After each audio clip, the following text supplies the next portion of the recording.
Tavern Association doesn't have a large budget, and what we do have from endowments and interest, it needs to go towards maintaining the tavern, heating the tavern, and just general maintenance more than anything else. I mean, things need to be done. When we had the fair, we had the regiment that came, so they were in colonial dress, and they set up camp. The women showed the children how to do some sewing, embroidery, and we had a man there who had them doing printing up they printed up certificates, and the certificates were for all of the children who enlisted in the Minutemen. And then they were trained as Minutemen with wooden rifles, and they marched with the Minutemen up to the back of the tavern, and they shot them off at the same time that the cannon was being shot and that the real muskets were being shot off. Also, we had another woman who had colonial games, like the hoops that they used to play with, the big hoops, they used to win hoops, and some other little things. This is a cup and string, and they flip that around and put the little ball into the cup, so they're doing those games. Also, they could dress up in colonial costumes and have their pictures taken as a souvenir.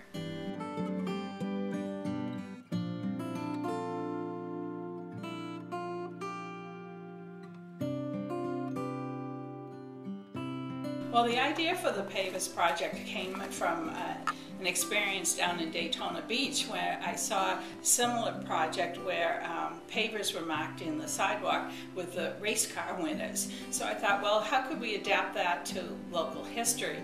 And the commission decided it was a worthwhile project, so we went ahead and chose 10 subjects that kind of reflect different aspects of the local history of the town, and sought grant money to have the pavers done in granite, because that's kind of an old New England flavor, and we had to be careful about the number of characters we had on each line, and so it was hard to consolidate all the information we wanted to portray, and yet we wanted the pavers to at least have people stop and say, this is interesting.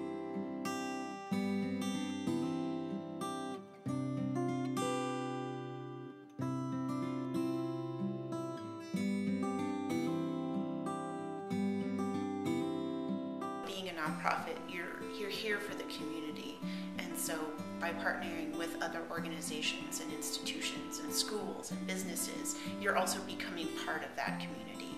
So you're giving back. So we're not just holding little programs here for a specific age group or whatnot. We're also giving back, and that speaks volumes, I think.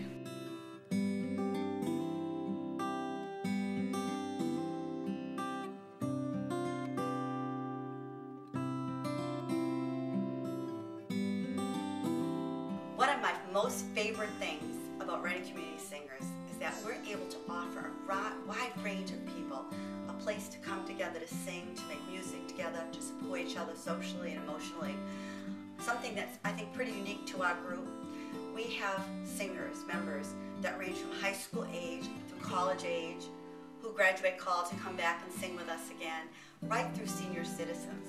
We span generations of people, and for me, it's thrilling to see a senior sitting next to a high school kid and really enjoying each other in performance and supporting each other. And the other thing is, so many people in our group say it feels like family to them. Reading Community Singers is a place they come to get support, to sing away their troubles.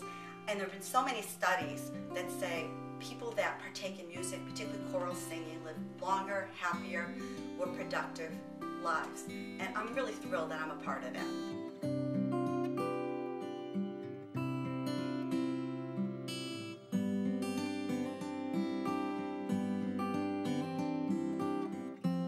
Our artist got so into, John Coles got so into the project that he actually did like kind of a master class for the high school at the end of that year. So it was 2007. So he basically went into the high school and met with all of the people in the seniors and juniors, I think, in the art program, and talked about his work and what he did and how he, kind of developed what the mural itself, as well as like what else he's done, and answered questions. So it was really a great experience, unexpected, but he really, the high school asked if they could be involved and kids could be involved, and that was one way that he could share with them.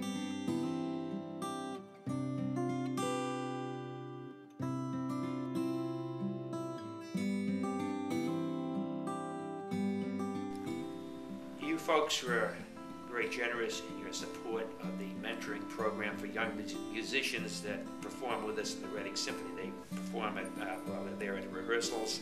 They perform it at the concerts. They play most of the pieces.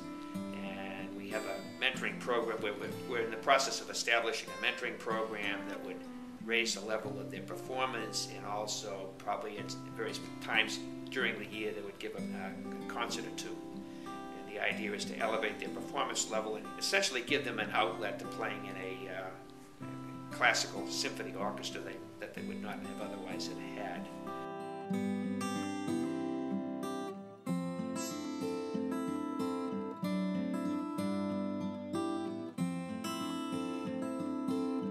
Massachusetts doesn't have a instituted curriculum for reading series, so there's not all juniors are reading this and all seniors are reading this and down that line. So when it comes time to pick a season, we're really trying to look for works that seem universally popular within schools, trying to find something that is a story that is relevant to what is going on right now, or something that is community, something that is based in Massachusetts community, Massachusetts history, or, just something that we know the schools are going to be reading, and something that we think that students are going to benefit from seeing live. There's a big problem right now in arts funding in school systems is just getting cut, and I understand it. I understand why it's happening, but what it comes down to is that there are a lot of students who their first theatrical experience is New Rep on Tour. It's the first piece of theater that they have an opportunity to see. So we're also looking for pieces that can be theatricalized in an exciting way. Every year at the end of New Rep on Tour, we do send out evaluations to the teachers and asking them for their suggestions of what they're working on in the classroom, what they would be interested in seeing come into the school, and we try to make a decision based off of all of that information that we've received. We've started working, it's very exciting right now, we've started working with playwrights to adapt the literature. So rather than going out and trying to find a play that we cut down to 90 minutes, we're trying to find a book that the schools are reading and adapt that. We had a lot of success this year with The Scarlet Letter. Next year in the fall we'll be doing that with Huckleberry Finn, and also taking some Edgar Allan Poe stories and adapting that to create a theatrical event that is also educational, something that would be exciting for the schools.